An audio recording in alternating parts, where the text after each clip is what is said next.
Hey guys, in today's episode we look back at the craziness of Week 9 and we see if what we saw was fact or fiction.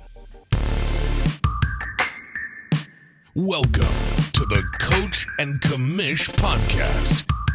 No, not Adam Gase, and definitely not Roger Goodell. It's Chris and Sean breaking down fantasy football for the everyday man.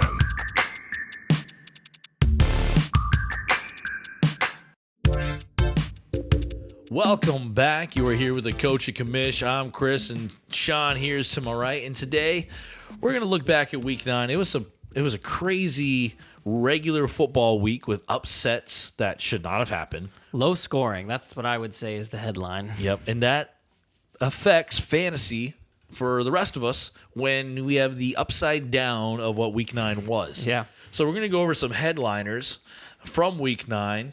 And I'm going to toss it to the commish here, and I'm going to ask them fact or fiction on all these statements that I'm going to make based off what we saw in Week 9. All right. All right, we're going to start it off on Thursday night.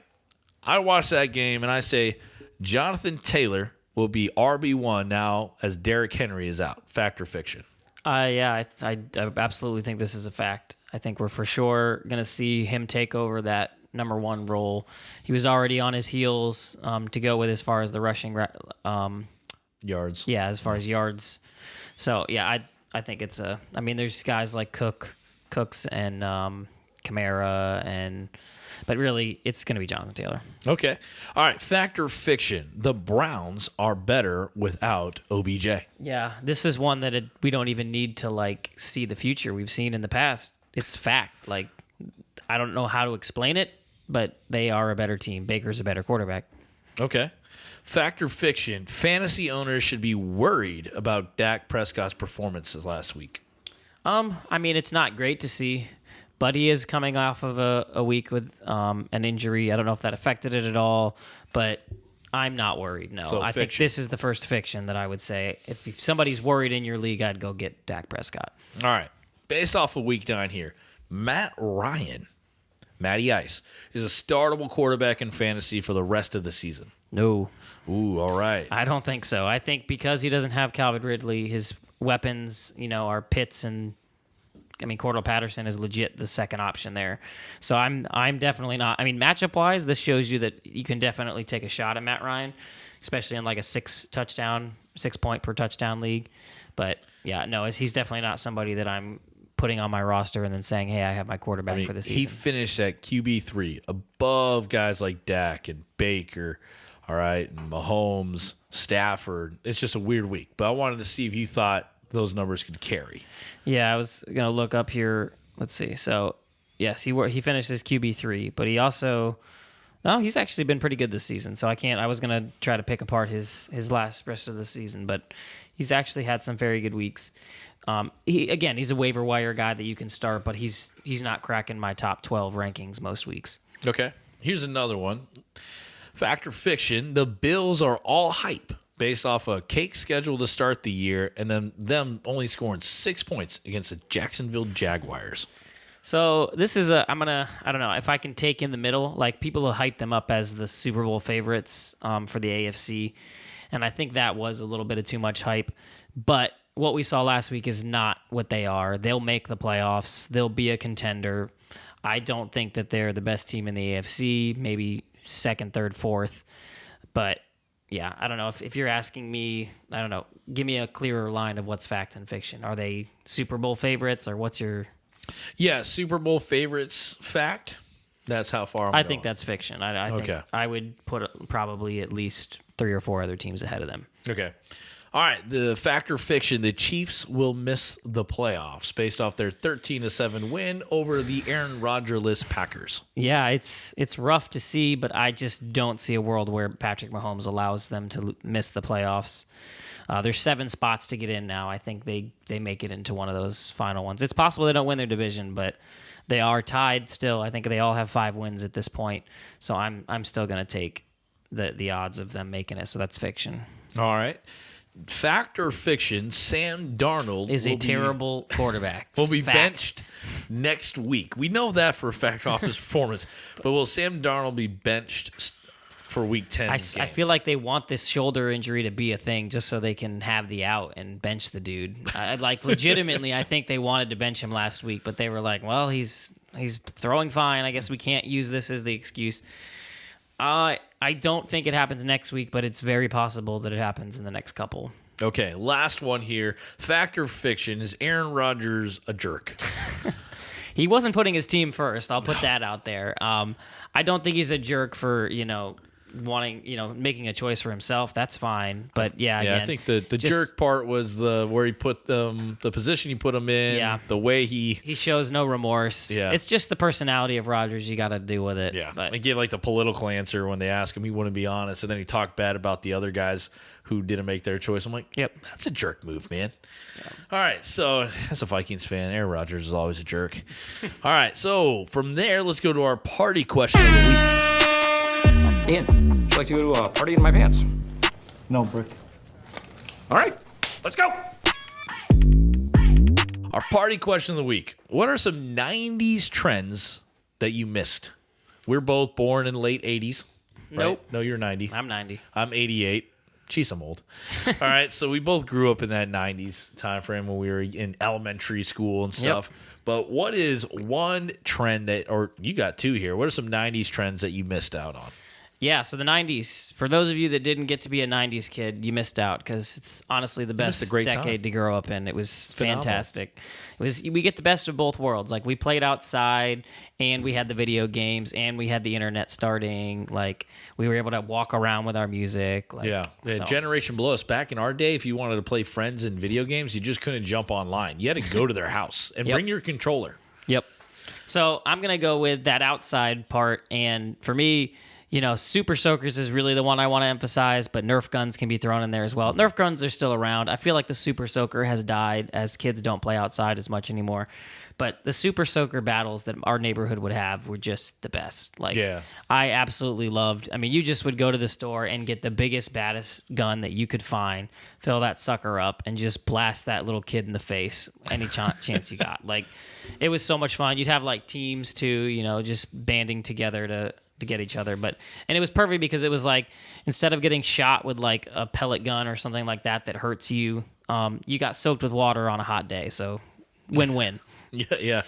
And then I was wanting to take your answers there. Nerf guns were a huge thing for me that I really didn't get too much of as a kid, and I wish I could have gotten more of that. My brother had this gun that was the 3-in-1 that was the most awesome gun. It had a little pistol that disattached from it.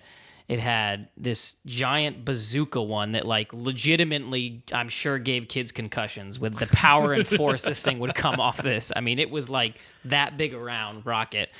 And then it also had, I think, a shotgun one that you could either machine gun or push the button, which shotgun them all out. I mean, and they came out with the ammunition belt that you wore across your chest. You were ready, rock and roll. When the clips came in, that was a game changer. All right, and one other thing before I give you my answer here, because I feel like I just give a bad answer there. I'm looking at it going, I don't even know if I know what they are. But there's a reason for them, but those little remote control cars, RC, whatever. Oh, yeah. Always wanted one.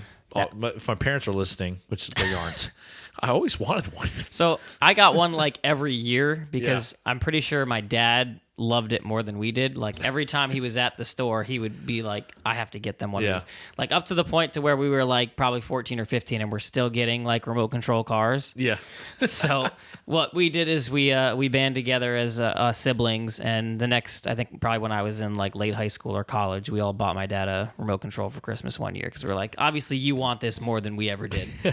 All right, but I'm going to go with the Jinko jeans. Those were those giant wide leg jeans. Parachute jeans? Or they weren't jeans. parachute, but they were Jinko was one of the major companies, but they were just you got it small here on the waist, and we were too poor to have the name brand whatever this is. I had I wore one pair. I convinced my mom to let me get it, and after she saw me wearing it wasn't even the big ones that you see when you look up and you Google these things.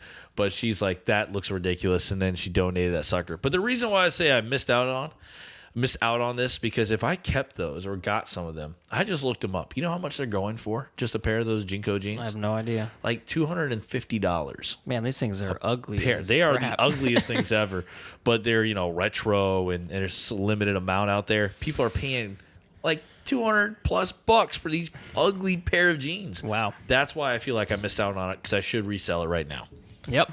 All right, so our party question to our turntables of the week. Well. How the turntables? All right, turntables. This is where we talk our trade for or trade away targets. And Sean, I am shocked that you think this could happen, but what's your turntable pick? So my turntable pick is Dalvin Cook. I think you need to go get him. So, yes, he had 13 points last week. Yeah. He should have had over 20 points because he got a touchdown called back. Yep. Well, he was short. You were at the game. Yeah. And then also, he just hasn't played to his potential. He has 2 rushing touchdowns on the season. Like, that is ridiculous. He's easily, as far as if you made me pick someone else to be that option to take the rushing title from Jonathan Taylor, it'd be Dalvin Cook.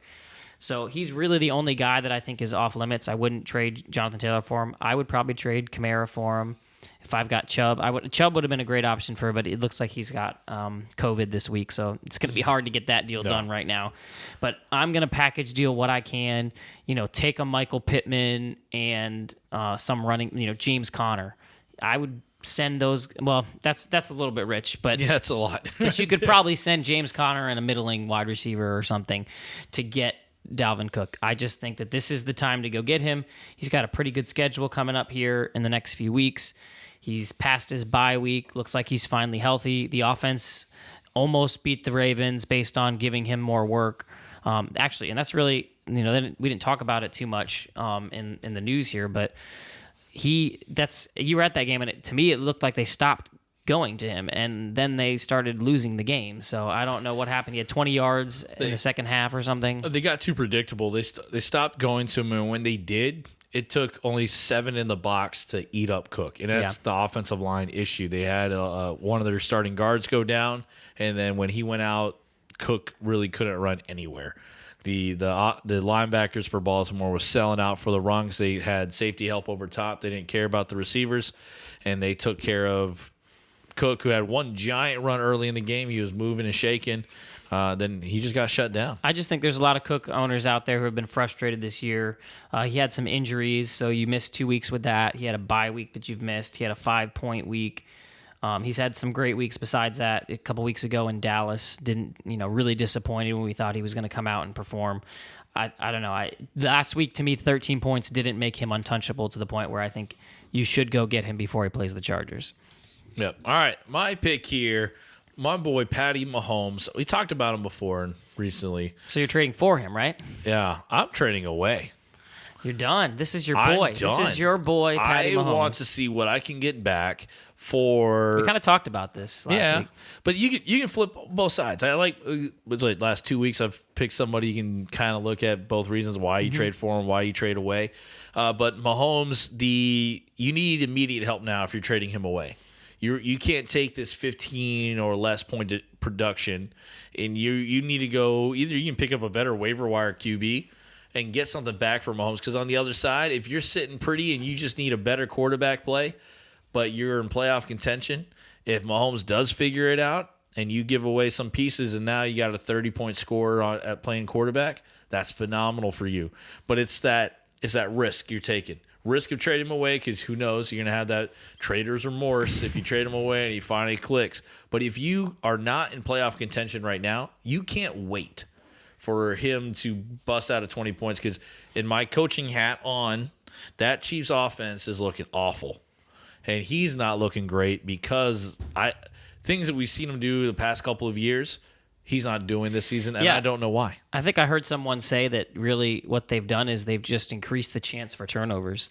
Defenses have put them into this kind of cover 2 to where they're forcing you to run the ball, dink and dunk. And when you have to do that in, 15 plays rather than 2, there's a lot more mistakes that can be made, penalties and things like that. So I think that's they're playing the odds now. They're like, let's Yeah. see if we can make him take longer to get to that end zone. And Mahomes is not even looking at the checkdowns correctly. It showed something from this past week. I was watching ESPN, and they show Kelsey pointing to the outlet of where Mahomes should have gone. He literally pointed to the running back out of the backfield, and then he throws the ball deep to like 3 guys, and it comes up short. It was a bad throw. But even Kelsey's like, that's who you go to. And then he'll throw to the checkout too quick, and Kelsey's wide open over the middle. It's like Mahomes is not seeing where he should go with the ball. He's trying to force it still instead of taking the smart play and allowing to move the chains. He's always looking for the big ball. So with a name like Patrick Mahomes, I really think you could go put the offer out there for any of these guys. But I want to know, if these quarterbacks are ones that you would target, would you target Lamar Jackson over him? Is that a name you'd rather have? Yeah. Would you rather have Josh Allen? After a rough week. Yeah. Okay. Tom Brady? Yeah. What about Prescott? He was somebody that's had a rough time, but has been good when besides last week. I take him. Okay. Stafford? Rough week this past week. Rough but week this past He's been week, on but fire. He's been on fire. Yeah. Rodgers? Yeah. Kyler Murray? Yeah. All right. And the last one here is Herbert. Yeah. So I'm going to disagree with you on Herbert. But, yeah, for the most part, as far as you telling me I need to pick somebody to start the rest of the season, that's kind of where we've landed. But, yeah, I think that there may be somebody ready to drop him with his 7, 16, and 12 points in the last few weeks. So maybe you do try to trade for him if you've got somebody like, I don't know. If you can just flip would you trade James Conner at this point? I mean, I don't think I would for Patrick Mahomes. No, I wouldn't. It's hard if someone's offering Mahomes. You would almost kind of come back a little lower. Yeah. Mm-hmm. All right, and then let's move on to our start-sit segment here. Apparently, it's going to become the My segment. Am I going to leave right now? Okay, because let's before we go to this, go back to what we're going to review the standings here. 3 weeks here for starts and sits. So I am 1-2 with starts, and you are 2-1 with your start picks. So you double me up. Then on your sit picks, I am 1-2, and you're 3-0. So yeah, you've out of 6 chances to get it right, you've gotten it right twice. And out of 6 chances, I've gotten it right 5 times. So yeah, right now I'm winning that. Whatever we're betting on that, I think of a Dirty Buffalo meal or something is what we. And right now on our doc next to my name with the pick, we usually put our player we want to talk about. It says suspended from giving advice at all right, both things. So I'm gonna I'm gonna push him on this because I want my dirty buff, so I don't want him to be disqualified. So what I'll do is I'll take my time on my first one here, and you people don't have to listen to his advice, but I do want to hear someone to come out for each of these. So I'll start with my start. And I'm going to dig a little deeper here. He had a great week last week, so you're probably considering starting him anyways. But Hunter Renfro has just been on fire. And I think he's somebody who you probably just been sitting on your bench all year, or you picked up and you were like, well, I don't know if I'm going to play this guy. But the targets are just insane. He's averaging almost 8 targets a game.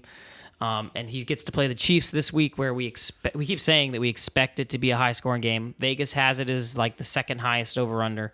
So I am playing Hunter Renfro. I mean, I'm playing him over quite a few guys. I was going to pull up what our options this week might be that I would play him over. But if you've got Hunter Renfro, I mean, I'm considering playing him over like an Emmanuel Sanders. Yes, it's been rough these few weeks. He's probably an easy one to get away from.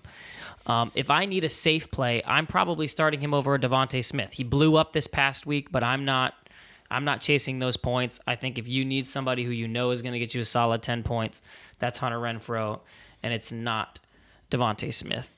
Another one, if you had Marvin Jones, a Christian Kirk, if you have even Julio at this point, I'm playing Renfro. I really like the position he's in. They don't have the other option in Ruggs now with that unfortunate situation. They'll take a little bit for Deshaun Jackson to come on.